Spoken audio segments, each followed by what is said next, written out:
touch and talking to people and making sure that people who know you and love you on a regular basis remember who you are, can take a lot of resources. And if you are a small business, if you are a solopreneur, you're probably sitting there and you're thinking to yourself, yeah, Lorraine, that all sounds great, but I don't have time. I don't have time to do all of these things. And that's where marketing automation really helps. Because the whole marketing automation process is actually a win-win for both you and your customers. On the one hand, when you use email as the core of your marketing automation, as you start putting information on your website designed to automate the processes, you get traffic to your website, you get people coming into your business, you get people downloading information, you get more reservations and you get more appointments. And what do your customers get? In return, they'll get things they're looking for. They'll get coupons and discounts. They'll get information. For a business like mine, we use marketing automation inbound tools to encourage people to download workbooks and checklists and self-audits. They get the tools they need to run their business or to manage their marketing, and we get their email address so we can stay in touch. Maybe they get information and tips.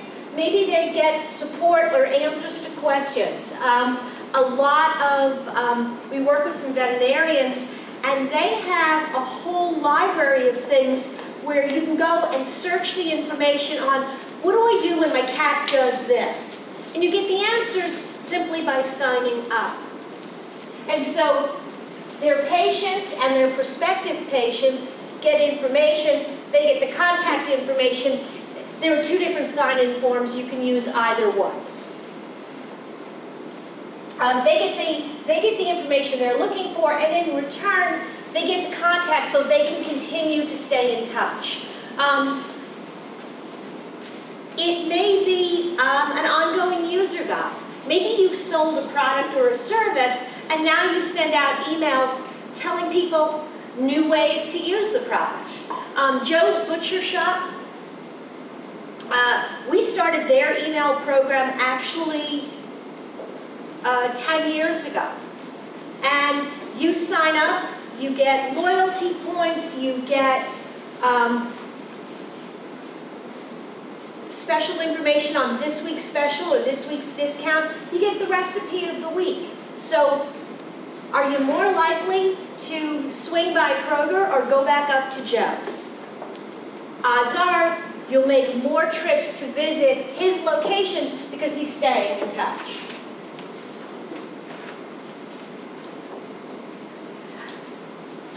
When we talk to business owners about putting a sign-up form on their website, and not just a, hey, join our newsletter, because ain't nobody waking up in the morning to join your newsletter. 15 years ago, when I started doing email marketing, people were excited. That whole AOL thing, hi, you've got mail. Ain't nobody getting excited when they open their inbox and see your email. So, a lot of times I get resistance when I tell businesses, you've got to do this. You've got to have something on your website that starts that conversation. And they're like, nobody wants to sign up for it. Nobody can. Well, they do. 82% of people will sign up for email on a brand website if you make a good offer. And we're going to talk a little bit later on in the program about what a good offer looks like. Hi, sign up for our newsletter. No. Thousands of business owners read our information every week. What about you? Free business advice delivered to your desktop. Sign here. Save 20% on your next purchase. Sign here. The offer has got to be something that people want. Download our free 50 ways to build your email list. Download our free home energy audit. The offer has got to be something people want, and then you get about 82% of people who say, yes, they've signed up for something on an email. 72% of people actually sign up because they're going to expect some type of discount. Does email work? Yeah, we're all exhausted. I don't know about you, but I open my email and I think, oh God, not another message. But I do it every day, all day. 91% of people check their email every single day. The single most used app on your cell phone? Email. Email. Over the years, I've heard people tell me that email is dead, email is dying, colleges aren't issuing students email addresses anymore, they're going to do it all through chat and discussions. It's still email.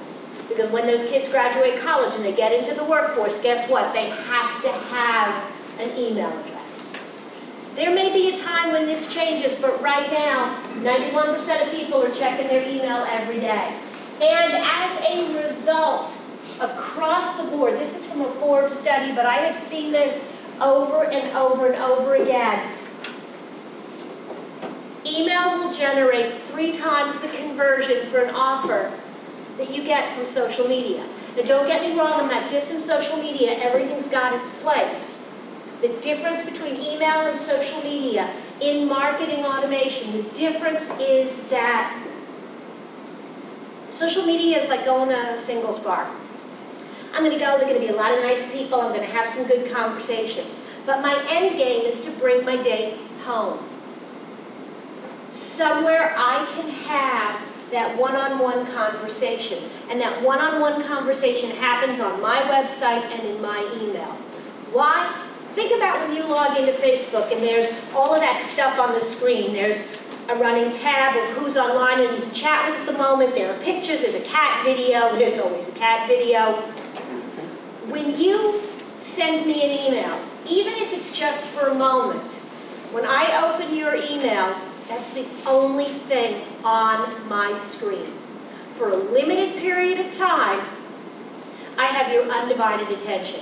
We've done this test over and over and over again. We'll put the same offer on a Facebook page. We'll even spend money to advertise that offer.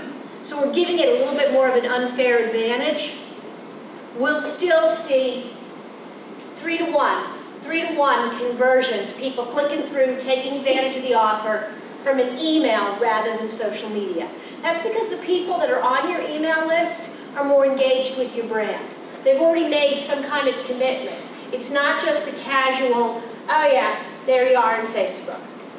So, again, I'm not saying you don't do social. Social is great. Social is great for that top of the funnel, for meeting lots of new people. Quality conversations are going to happen on your website. They're going to happen through your email program.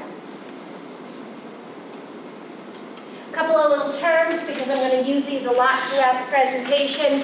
An autoresponder.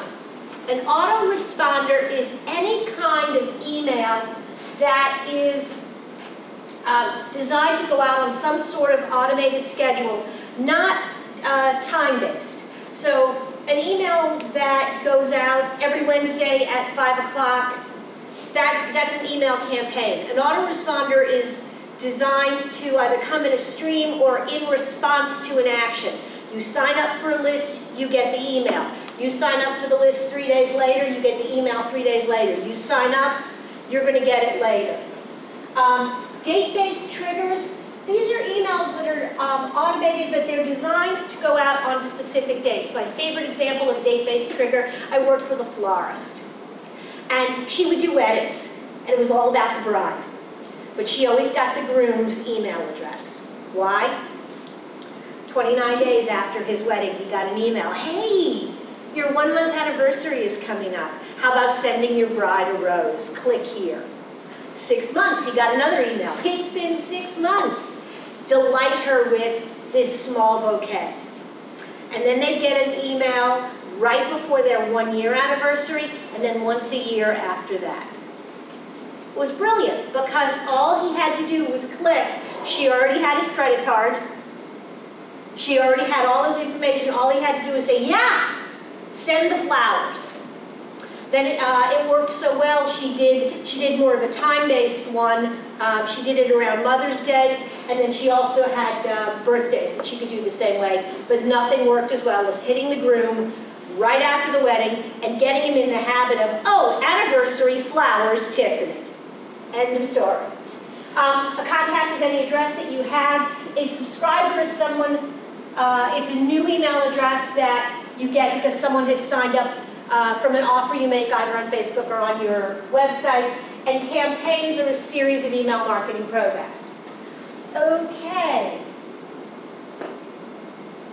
So we're going to talk about today what are automation campaigns, how do you know if you should use one? That's going to be a pretty short discussion. The answer is almost always yes. And then some ideas on how to use it the right way, some things to keep in mind as you're doing it. The cool thing with automation is it gives you an opportunity to sell when you're doing other things. The whole idea is that you can multitask.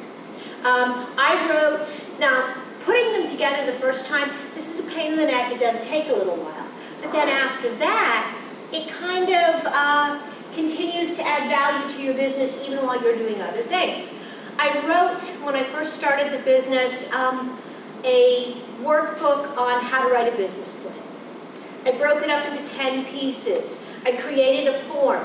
If you download the form from my website, you get the form, you get the workbook, and then once a week for 10 weeks, you get an email with a reminder. Hey, you should be on chapter 1 right now. Here's some things you should be doing. Here's a link to take you back to more information. Hey, here's chapter number 2. Hey, here's chapter number 8. Right about now, you should have somebody reviewing your plan. Why don't you call me?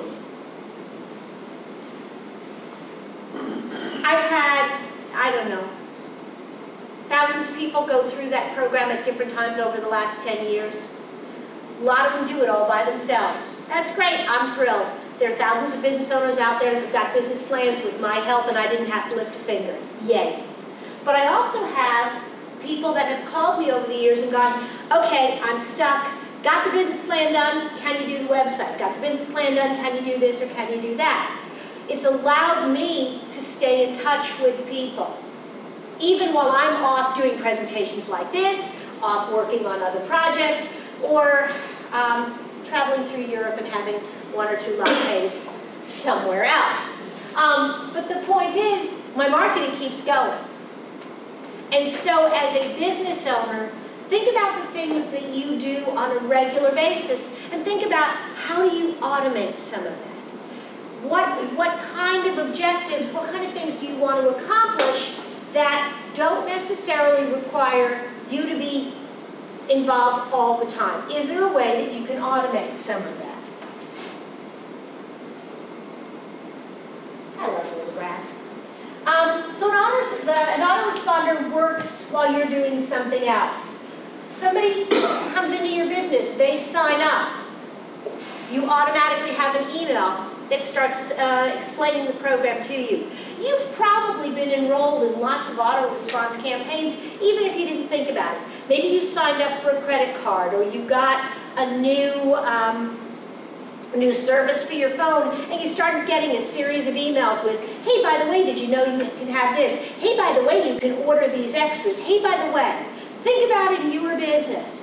What are those add-on sales? What do you want a customer to know after they do business with you the first time? You come into Joe's Butcher Shop, you sign up, or you go to Taylor's Pub and you sign up for the loyalty program. Well, that's great, but I want you to come back. So maybe you get an email that says, hey, did you know every Thursday is trivia night at Taylor's? Every Monday night you get double loyalty points if you come in. And you send these out and they go, you don't want to go forever. I don't need you to tell me 10 times that every Thursday is trivia night. But as we're building that relationship in the beginning, what do I need to know? Software companies in general know that if you don't start using the software like right away, especially those software programs that you pay by the month, if you don't use it right away, you won't. and then they're going to lose you as a customer. That's why onboarding, getting you started. Hey, here's something you can do with this new product. Hey, here's an example of someone else. And you get those a lot in the beginning, and then they trail away because they figure you've either got it or you haven't. And no real person has had to pick up the telephone and walk you through the basics. So it does two things. It gets you engaged with the product or service, and it also saves manpower. So how does it work? There are a couple of different ways that you can get someone to become a part of your program. The first and easiest way is when someone becomes a part of your email list. Maybe they have downloaded a workbook. Maybe they have signed up to watch a video. Maybe they have come into your store and you said, hey, do you want to be in our loyalty program? And they give you their email address. So you create an email list within your entire program that's just called new people. And so you have a series of emails that go to new people. There's the welcome, hi, we're glad you're playing along. 5 things you didn't know about our product. How to find help. Examples of other people using it. Whatever those series of emails are, that campaign is all set. So you come in on Monday, you come in on Tuesday, you come in on Wednesday. You come in 3 weeks from Wednesday. You're on email number 1. Well, you're on email number 1, then when you're on email number 2, you get email number 1. You're on email 4, you're getting email 2, you have email 1, and you're just about ready to get your first email. So the campaign is not time-based. It's not like a moving train that if you don't get on at the first stop, you miss half the scenes. Basically, it's like getting on a train and the scenery is going by you, so wherever you get on, you're going to see the first act of the play. Make sense? Questions? I'll come up for air. Okay. Date-based events. You can also put an auto-response program together that's designed to trigger on a specific event. The anniversary program, so you put a date, July 1. And then the campaign is designed to send out an email 30 days after the trigger date, 60 days after the trigger date, a year after the trigger date. If it's a birthday, it's designed to send it out every year. So the program will look in the database, find that trigger date and go, oh, time to send you this email. Time to send you this email. The other thing is after an interaction, and this is more if someone has come into your store, has had a call. I do a lot of this after interaction stuff. We've got a campaign that we send out to someone when we do a web proposal. After I quote, we've had a conversation, we've talked about a lot of stuff, and I talk really fast, and there's a lot of information that goes on in the phone call. And then I send you the proposal. Great. And then you're going to talk to 5 other people. And I don't have time to call you 5 times. I'm on to my next conversation, I'm on to something else, but guess what? You're going to get an email from me because I put you in this program. You're going to get an email from me about once every 5 days. Hey, by the way, did you know about this? Hey, we talked about that. Hey, what are you thinking? Now, one of the tricks to designing these emails, keep them simple. The more that they look like just a simple email coming off your desktop, the better response you will get. The more they look like a very over-designed newsletter, the more likely people will be to just ignore them. I get a lot of people that respond to some of my campaigns, and I can tell that they think I actually sent that email at that moment. If you if you apply for a job at Round Peg, or if you fill out a contact form, well, I have an auto-response campaign that sends you information. If you fill out a contact form, the very first thing you get is an automated response that says, hey, thanks so much for reaching out. The very best way to start the process is with a conversation. Can you send me some dates and times that are good for you? Now, this goes out immediately.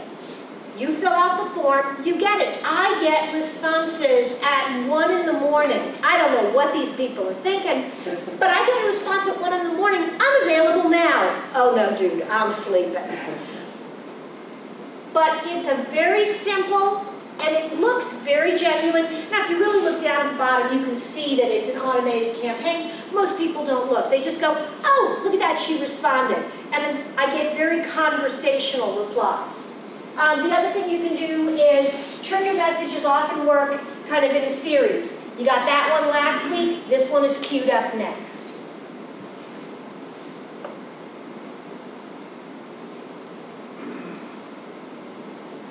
I love their little animations, they're so cute and pointless. Okay, there's date-based automation and list join automation. I want to talk a little bit about the differences. The date-based, this is my, my florist sending the reminders to the groom about buying his bride flowers. So you get one message. In date-based automation, it's typically one message on a specific date. You want something to happen now. My optometrist has a date-based automation program, and 11 months after I go in to visit, I get a reminder I'm supposed to come back. The messages initiate on special dates, and it is triggered by the date in the contact record. There is a date in a field that says, this is the program date, and everything is driven off that date. So this doesn't work if you don't have a specific date in the record. The difference on list join is this is typically more of a series of messages, multiple steps and things you want people to do. Great for employee onboarding, great for customer onboarding, great for interactions with customer prospects. The messages start as soon as people join the mailing list, and they may join because you put them on it, they may join because they fill out a form in your location, they may join because they download or subscribe to something, and it is triggered by their subscription. The thing that these two share in common is this. In both instances, this is marketing that you have created in advance. You've created it at a quiet time on a Friday afternoon when the phones are not ringing, and you have time to think it through and schedule it. And then it is available to work for you 24/7 whenever you need it. The second thing is that these are short and sweet. If you're putting more than about 200 to 250 words in a single piece of information in either one of these campaigns, think very hard about breaking it into 2 messages.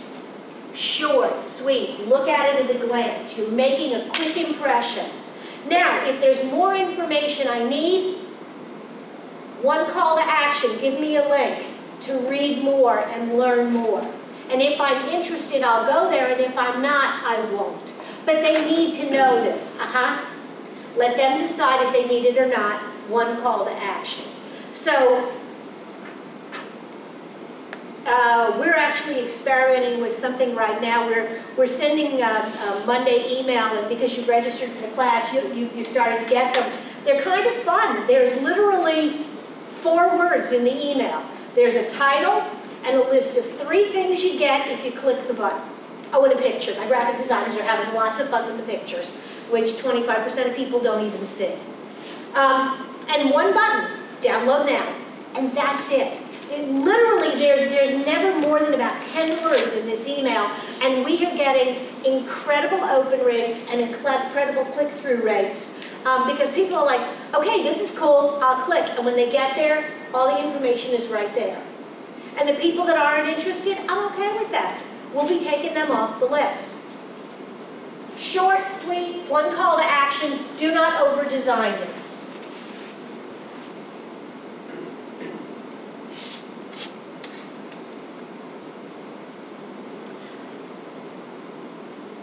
The trick is, when somebody comes to your website,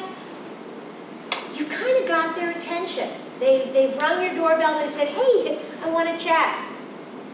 When they get there, do you have the welcome act? Do you tell them what they need to know? Are you giving them that invitation to stay a little longer? Or do you pretty much show up at your website and homepage is, hi, welcome to our website. By the way, did you know we are the best? I don't really care what you are. When I come to your website, what I want to know is, can you help me?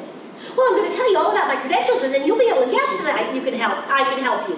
No, you don't earn the right to tell me about you before you tell me that you can solve my problem.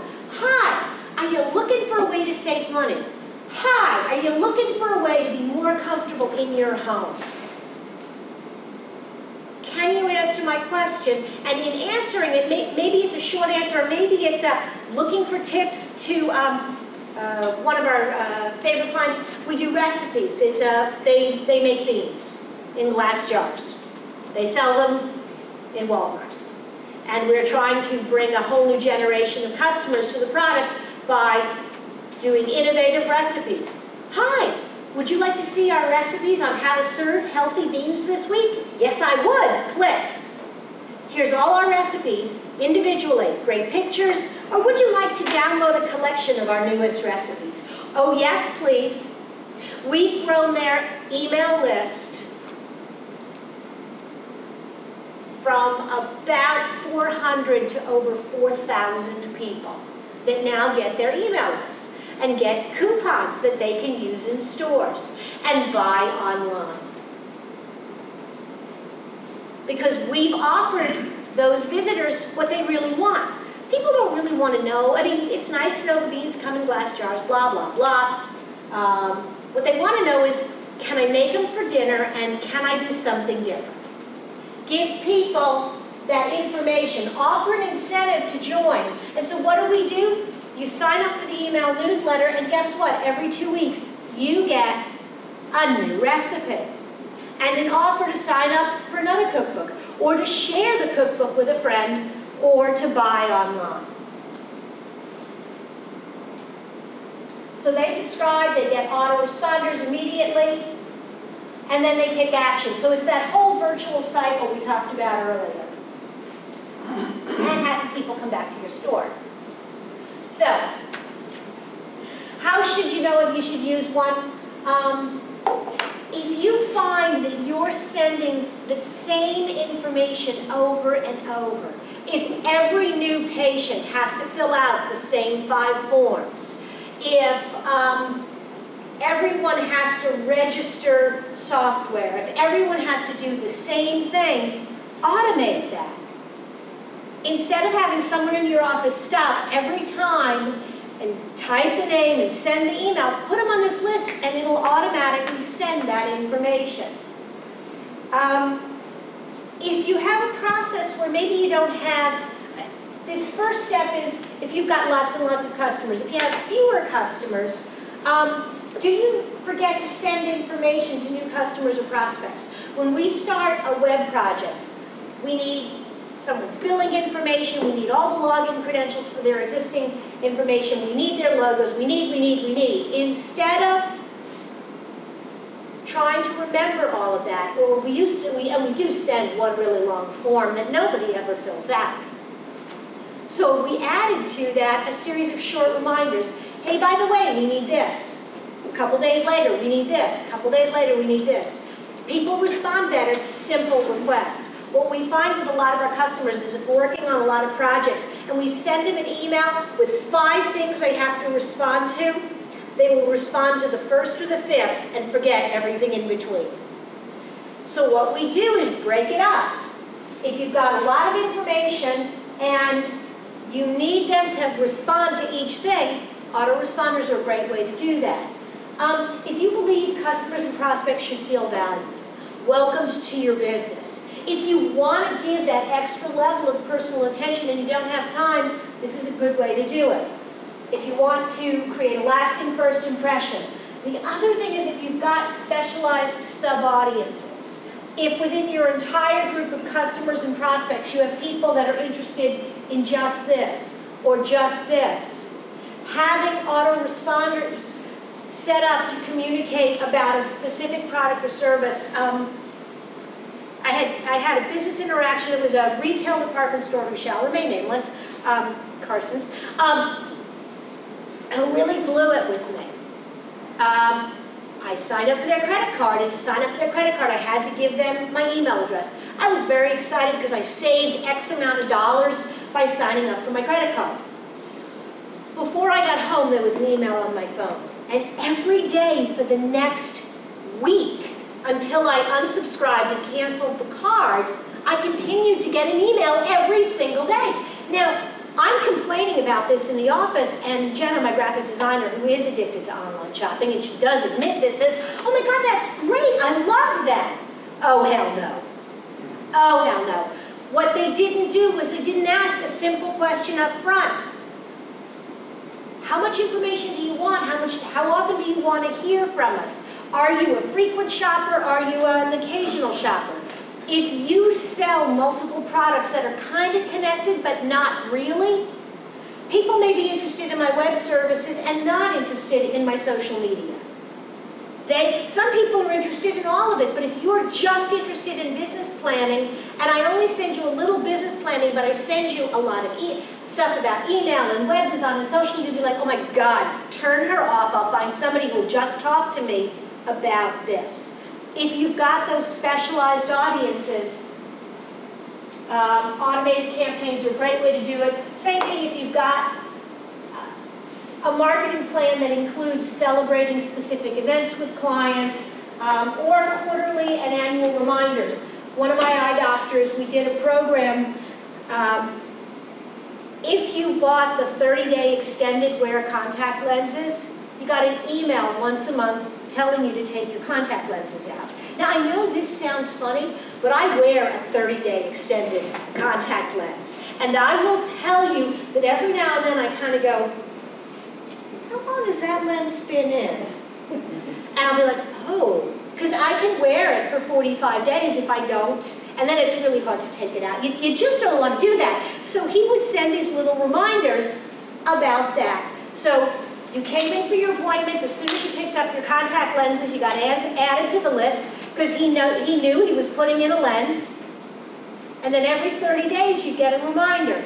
And of the 12 reminders that you got that year, 8 of them were really focused on, hey, just, contact lens, whatever.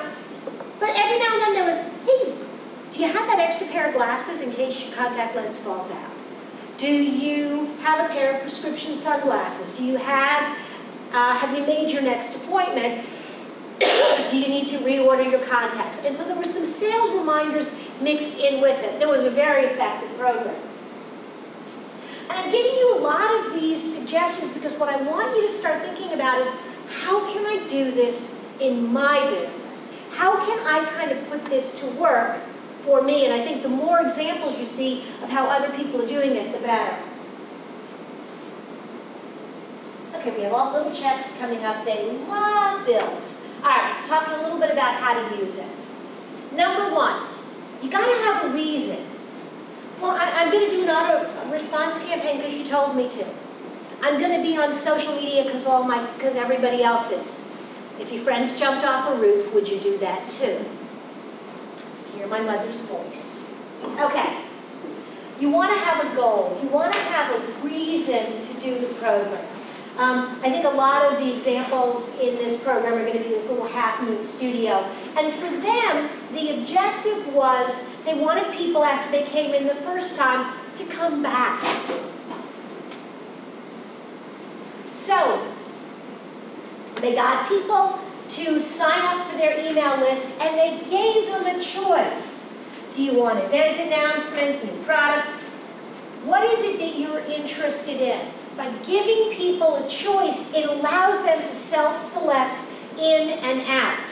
Sometimes what we'll do is we'll send an email to everybody on our list, and it'll simply be, hey, you guys are on our email list, you hear from us regularly, what are you really interested in? Click here and update your profile.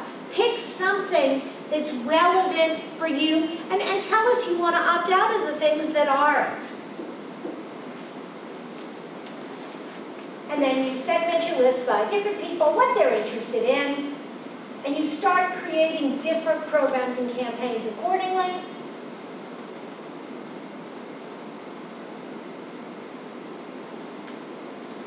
If you're going to do this, instead of building a lot of new stuff, think about what do you already have that people would be interested in to use to get them to sign up.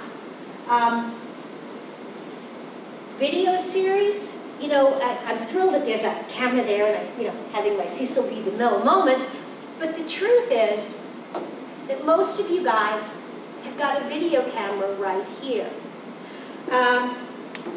One of the really successful programs that I've seen with this is people email questions, and a business owner essentially answers the questions in a video and posts them. Want to watch the video? Want the answer to this question? Just pop in your email address and you get access to these videos. You guys are subject matter experts. You know a lot. Record some videos and build a series. Tell a story in installments, in pieces. Special recipes. This is what we do for a lot of our food clients. How-to guides. People want to know what else you can do with this product. Give them examples in exchange for their email address. Photo collages, introducing employees. I don't know that people will really log in. And this is one of those things where I said I don't always agree with everything on the slide. I don't know that people will log in and give you their email address just to meet your employees. Do I think it's important to introduce your employees? Absolutely. Photo collage. If you hosted an event, if you are an association or an organization and you're trying to encourage people to be members, show a couple of photos, but if they want to download the whole collage, they've got to give you their email address. Access to ebooks, cheat sheets, how-to guides, sign up and join loyalty kits. Stop and look at all the marketing assets you've created for your business. Go through your email and look at the questions you answer over and over and over again. If one person asked it, if 50 people asked it, there are 100 more that would love that information as well. And they're not going to pick up a telephone, and they're not going to call you, and they're not going to fill out a contact form and ask the question. But if it's on your website and all they have to do is trade their email address for that information, they're very likely to do that. And that's kind of that first step in the process. Well, what if they give me a bad email address? They weren't really interested, they're not a prospect, it didn't cost you anything to have before. In all the years of doing this, I would say on our website, as well as all of the clients that we do this for, less than 10% of the emails are bad. And when I really look at them, about 2 or 3 of that 10% are just people that can't type their own email address. You know, Gmail spelled wrong, dude. G-M-A-I-L. The next thing that you really want to think about, if you're going to put together a program with some link bait in there, something that encourages people, it needs to be timeless. If you want this to work for you 24/7, day in, day out, year-round, it's got to be information that stays fairly consistent. So we may do a blog post on the 10 new hot trends in web design. That's not normally going to be link bait for a download, because guess what? Even if I go back and read that post 3 or 4 months later, it's kind of a little out of date. But 5 questions you need to answer before you start a web design, that doesn't change. So think about the kind of information that's timeless, that's evergreen. Second thing is, it's got to be goal-driven, it's got to have a call to action. You've created this offer, download this recipe book, download this worksheet, answer these 10 questions, do this self-assessment. People are suckers for, you know, are Are you on the path to success? Answer these 5 questions. They will answer them and then they'll look at their score and go, well, what does that mean? To find out what your score means, click here. People will do this over and over again, but now you know 2 things. You know a little bit about them, and you know that they're interested enough to give you their email. Here's the thing. There are very few products, maybe a pack of gum or a new flavor of Tic Tacs. There are very few things that you will buy the very first time you hear about a company. Hi, I'd like you to buy an air conditioner for me. It's going to be $5,000. I just started my business yesterday. You've never heard of me, you don't know anyone who uses my product or service. Would you just send me a check for $500? No. And so why does this kind of marketing become effective? It allows you to begin that relationship, to introduce your company, your product, your service, and start building credibility and trust. To earn the right in 3 or 4 emails to say, oh, and if you want this extra thing, it's $19.99. But if you promise me good free information and you don't deliver, you aren't ever going to get into my wallet.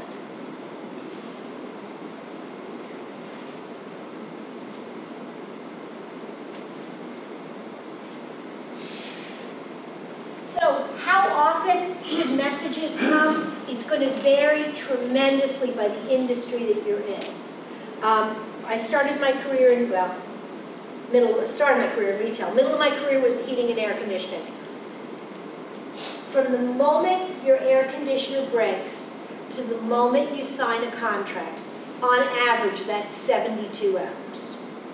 So for an HVAC contractor, they know they have literally a 3-day window. If I come out and I do a proposal, how soon should my follow-up emails go? Well, that would be 1 day, 2 days, 3 days. If you're going to hire a company like mine, it's a longer sales process. You're not, unless you have completely crashed your website or done something horrible, you're not going to make a decision in 3 days. And so maybe I send an email once a week. In other product categories, you have to be sensitive. That's what Carson's missed. They started the relationship and they were like, boom, boom, boom, boom, boom, boom, boom. Guys, I don't shop that much. Now, software company, I'm trying to get you onboarded, I'm trying to get you started. Yes, I'm going to send you an email every day or every 2 days.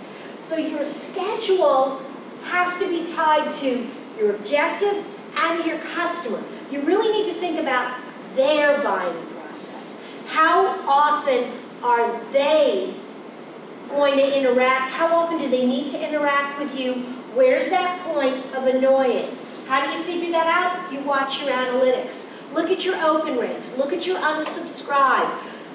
Look at the interaction. If your open rates tank and your unsubscribe goes up, dial it back, babies. Then your customers are telling you you're over-communicating. But I'm going to give you a couple of examples of some autoresponder series and how different businesses are using them. So this is a clothing store.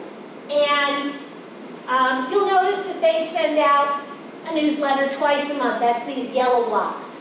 Now, I'm going to disagree with this store. I think you need to have consistency in your emails. I think if you're going to run an email campaign, you can't just do it when the mood strikes you. When we started sending out our emails, we did them once a month. Then we did them twice a month. Then we would do them every 10 days. That was the worst thing we ever did because people never knew when they were going to show up. We changed it and we went to once a week and our open rates actually went up. I thought our open rates would go down, but because we were delivering a message at a consistent time, people relied on it. For years, we've been sending it out on Wednesday morning at 7 o'clock, I mean, literally 5 or 6 years, and we decided to do some testing with the schedule. And I got angry emails from people, what do you mean you're sending it at 2 in the afternoon? Where was my 8 o'clock email? sorry, dial it back. We'll send it to you in the morning. But consistency, I think this is not right. But ignore that. Let's look at their autoresponder. They have an email that gets started. Here we go. You subscribed, you're going to get 2 free patterns. They suggest that you connect with them on social media. In this instance, they're selling patterns online, and again, they want to get people engaged with their online system and interacting with them. They introduce their reward program, and then they've got these tutorials, so they want you to know how to use their product. So they've got a lot of communication kind of very, very tightly bunched. What does it look like? Now, I did say go simple on your design. I think these are a little too simple. But there's your autoresponder program. You can see they've got a lot of emails coming very quickly. If you're going to do this, you need to tell people, hey, you're going to get 6 emails from us in the first week, and then after that, we're going to dial back. We just want to get you started. So if you're going to do this kind of clustering, you don't want me thinking that I'm going to get an email from you every single day for the rest of my life. I'm just not that interested. But, oh, okay, this is my starter kit, and then it goes to twice a month. Cool. So here you are, you're at Liberty Jane's website, trendy designs for dolls and daughters. I'm not exactly sure what they're selling, but I think it's matching clothes for kids and their dolls. Creepy. Yeah, It's cute when they're 2. It's cute when they're 2. It's scary when they're 10. Okay, so first thing, here you go. This is that first email. They give you the 2 patterns, and then who do you call if you have questions? My email is that my issue with this is they've got like 3 little calls to action all bunched up together, and if I'm trying to access it from my phone, I'm going to hit the wrong button. So either give me 1 pattern or give me a link to 1 page where I can download both patterns and have the support email address a little bit further down. Just give me some separation there. But it's good, it's welcome. Hi, here are your 2 free gifts. You know, we told you if you signed up, you'd get these free patterns. Here you go. Next one. Follow us on all of these social media platforms.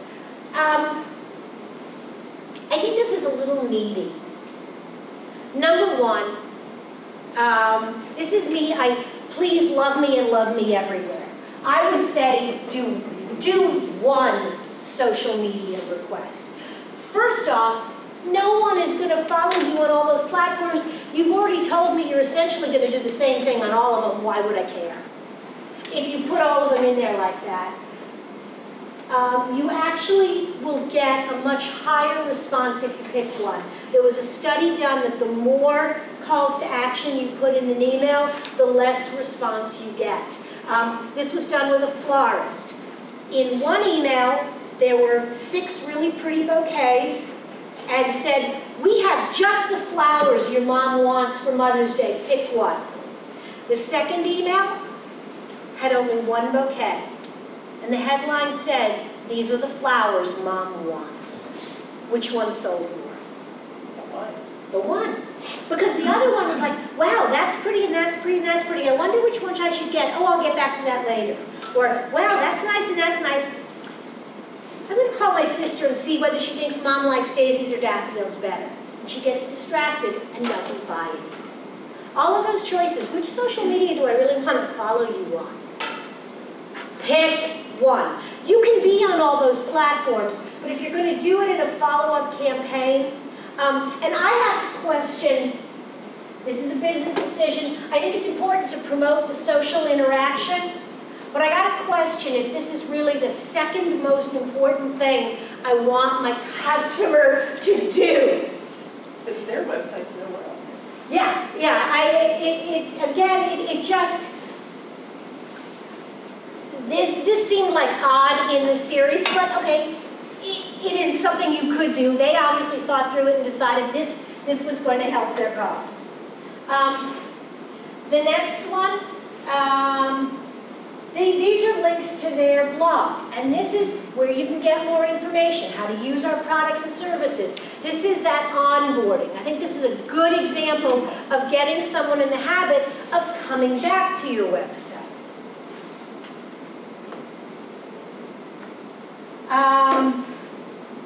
These are points, their loyalty program. Here's how you earn extra discounts with us.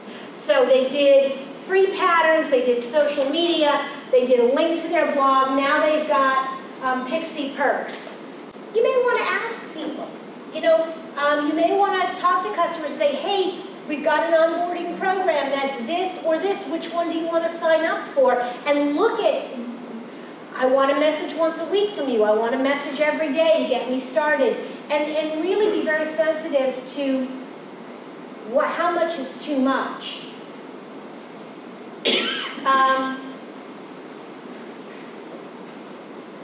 And this is a different promotion. It's buy one, get one free, and there's a one-time discount. And I think that this is really a well-done campaign if it was spread out a little bit more. I just got 2 patterns from you free. I just got 2. I probably haven't had time to sew them yet, and 4 days later you're giving me a 2-for-1 buy now. It's too soon. So timing is important in the campaigns. And it's been a whole week since you signed up for the newsletter. What do you think?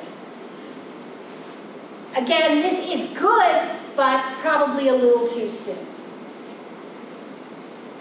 Okay, B2B. This is an example of a company that is selling to other businesses. Again, you see he can't keep a schedule. He's got a Wednesday newsletter and a Monday newsletter, and then I have no idea when he's going to send his next one. But his autoresponders, somebody joins, they get information on how to write goals. There's a blog post that they're going to connect to, and then some additional information here, and then hopefully they'll go, and this last one here is a promotion. What does that look like? Here's how you sign up. They've got a nice sign-up form, and they tell you, subscribe to the newsletter, here's what you get. I think you need to work on your subject lines for your offers. You need to test different ones. The more compelling the offer, the more likely people will subscribe.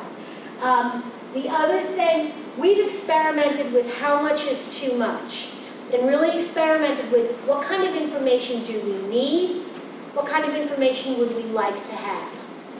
Ideally, I like name, phone number, and email. But what I found is I really wasn't calling a lot of the people, and when we added the phone number field, fewer people signed up. Our email newsletter now on our homepage, it's just your email address. I figure that if you like the stuff, you'll download other stuff, you will register for a seminar, we'll get to know each other in other ways, and then I'll earn the right to ask for more information. And this rule works also on surveys.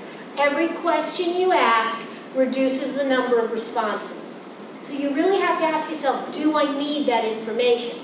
For my clients that have regional businesses, heating and air conditioning, plumbing, carpet cleaning, when you download something from their website, they want to know, are you local? It's great that somebody in Portland, Oregon downloads the comparison of whole house humidifiers. Unfortunately, the blog and the company that wrote it, they're in Baltimore, Maryland. I'm thrilled that you found it helpful. We aren't going to have a business relationship. So what they do is email and zip code. It's not invasive. Nobody cares about giving you their zip code. They'll happily give you their zip code. They'll give you a bad email address, but they'll give you a good zip code. And so one of the things you can see is where are people coming from?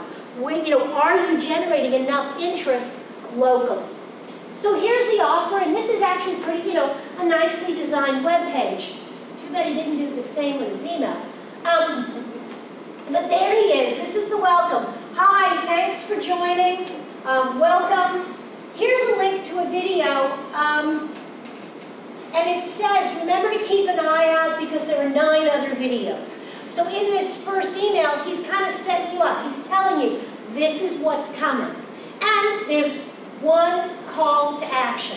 I like that. I know what's coming, and I've got one call to action. I don't like his follow-up, because now he's shoving 2 videos in. And in between the 2 videos, he's got to click here, watch this video, oh, and then sign me up for a free trial. There's too much going on. I like the idea of the video. Videos and emails work really well. There's some really nice statistics on open rates. When you tell people there's a video in the email, they actually, it increases the open rates. But people have the attention span of a flea. 50% of people are opening email on their phone. They may sit and watch 1 video. They won't watch 2.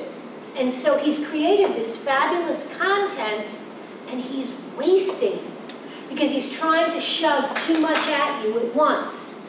You got 9 videos, you got 9 weeks or 9 days or whatever of opportunities. He blew 2 opportunities in 1 email. And he's asking you to he's asking me for a significant time commitment. I can't tell how long those 2 videos are, but he wants me to watch 2 videos, read 2 case studies, and fill out a free trial, all from 1 email.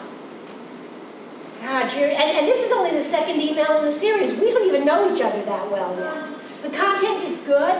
I think they kind of crunched it a little too tightly together. What you're trying to do is create a long-term relationship. You don't have to do everything on the first date. Okay. Not-for-profit. These guys, I really liked what these guys did.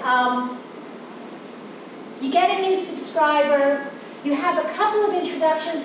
I think they have a little bit nicer flow, where it's every 2 days, and then they get you into their regular program.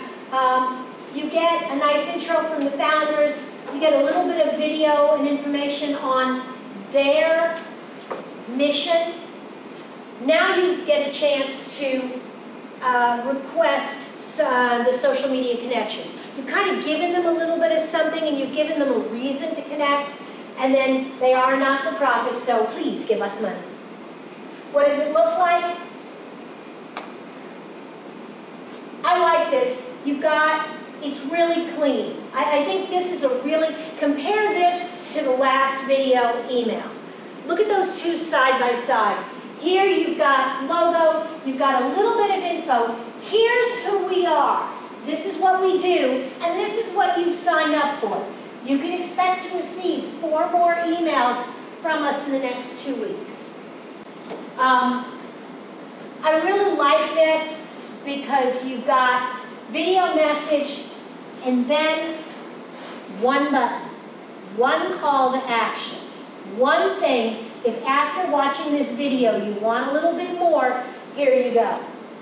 Their 2nd email, again, very simple, little bit of text, 1 video, and here they kind of put the call to action up on top of the video. I really think this is just pretty. And I think if this was something I was interested in, if I had downloaded or signed up for something, I think I would look at this, I would watch it, I'd be interested in the videos. I think they've done a really nice job of crafting messages that advance their case. Now, they give me a reason to join their email list. So you click here. I'm sorry. Oh, they did the donate first, and Facebook is coming up next. So here you've got the anatomy of the tree, a little bit more information. Now they ask you, they give you an example. This is kind of what our Facebook page looks like. This is what you'll see. Don't you want to like us on Facebook? Not just to like us on Facebook, but here's why. If, in this day and age, if you're going to ask people to click, to download, to give you their email address, you got to tell them why. What's in it for them. And now after doing all of this, really simple. Hi, you've gotten all this information, we're fabulous, please give us money. Okay, couple of do's and don'ts on autoresponders. When people sign up, this kind of sounds dumb, when you send them their email, remind them why they're getting it. I know people should know this. They just downloaded, surely they'll remember. Yeah, no. Let me ask a question. Let's see, it's Thursday morning. What did you guys have for lunch on Monday? Anybody? Remember? I'm going to suggest that the interaction you had with your lunch was a lot more interactive than the interaction you had with my website on Monday. You can't remember what you had for lunch. Why would I think you'd remember me? Now, with a little reminder, I'm like, hey, wasn't that sandwich at Joe's Deli great? Yeah, that was a good sandwich, and now you remember. Do the same thing with your email. Tell me how I got onto your list, and tell me how I get off. Right up front. Here's how you got in, here's how you get off. You downloaded information, you're getting these every week. If you don't want it, it's cool. Unsubscribe. Tell people how many emails they can expect. If you're going to do really heavy up, right up front, let people know that. Let people know that they're going to get a lot of information and then it's going to peter off. Or let them know you just signed up for how to build your business in 30 days. Guys, that means you're going to hear from me every day for 30 days, whatever it is. Send them an email pretty quickly after they get on the list so that they don't forget. Don't wait 2 weeks before they hear from you. If they have downloaded it, get a good automatic system to get them into the campaigns quickly. And consider an attractive thank you offer fairly soon, if that's relevant for your business. And when you're creating these emails, I know I have said simple, simple, simple. That doesn't mean no branding. If you think back to that not-for-profit association with that big green leaf, it was pretty, it was clean, but it clearly you knew who it was. And so if you looked for them on Facebook, if you looked for them on other platforms, they were recognizable. So simple doesn't mean boring. Simple just means simple.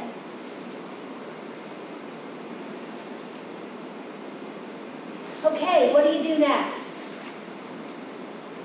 Think about what an automated campaign can mean for your business.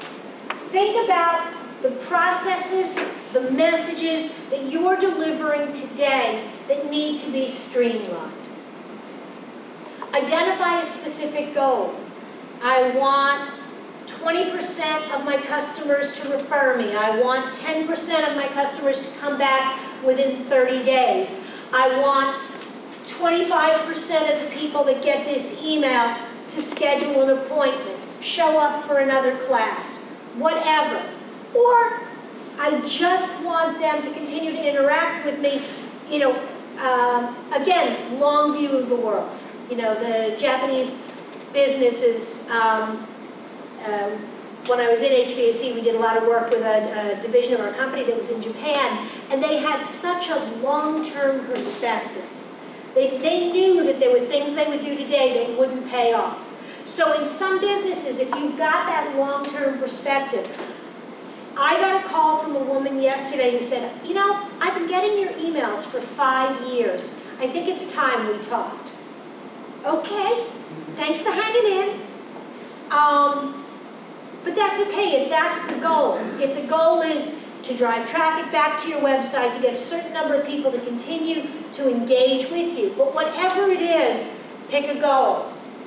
Make sure you use evergreen content. Go through your email and look for the questions that you answer over and over again. Talk to your customer service department. Ask them which forms, which questions, which how-to guides, which data sheets get sent over and over and over again. That's the kind of content that you can use as a jumping off point for your automated information. Pay attention to the timing and play with it. Do some experimenting. Again, if you're in a business where a decision is going to be made quickly, you have to have rapid fire messages. Once you get this offer, this promotion, this is a great time to get onto social media. Go ahead and promote it on your Facebook page, promote it in person. One of the cool things you can do with Facebook advertising right now is I can upload my email list into Facebook, and I can say, hi, I want to run an ad. I don't want any of these people to see the ad because they're already on my list. But I know that you know a lot about people. So I want you to look at these people and I want you to clone them. I want you to find 1,000 or 2,000 people that look just like them, that are interested in the same things, are located in the same geography, and I'd like them to see my ad. So now I have this new content, I want to get people excited about it, and I want it to be new people. I can use my existing email list to build a new community. It's creepy and productive all at the same time. Facebook knows an awful lot about us. If you think you have any privacy, please think again. Google knows it all too. Google knows it all. Google knows, Facebook knows, and I was just listening to this article on NPR about this really incredible surveillance stuff that was designed for the military that literally takes thousands of snapshots an hour. From drones. From drones, or from planes even higher up. So then and I'm going to bet they use that in New York, because the bomb blows up, they actually can go back and look at the photos and back up and see people moving to and from that location. They can zoom in and see cars and license plates and track backwards. So yeah, privacy, forget it, people. Okay, back on this. We've done all these things, then launch the program. You can do this. The cool thing is that there are tools out there that make it really easy. You don't have to be incredible graphic designers. You don't have to be incredibly technical. The tools are available.